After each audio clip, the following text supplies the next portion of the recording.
బతుకంటే బొమ్మల ఆట అని తెలుసు, కథ అని తెలుసు,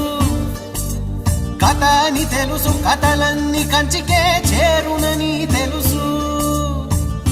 తెలుసు తెర తొలుగుతుందని, తెలుసు తెల్లారుతుందని, తెలుసు ఈ కట్టె పుట్టుకుమంటదని, తెలుసు ఈ మట్టి మట్టిలో కలిసిపోతదని,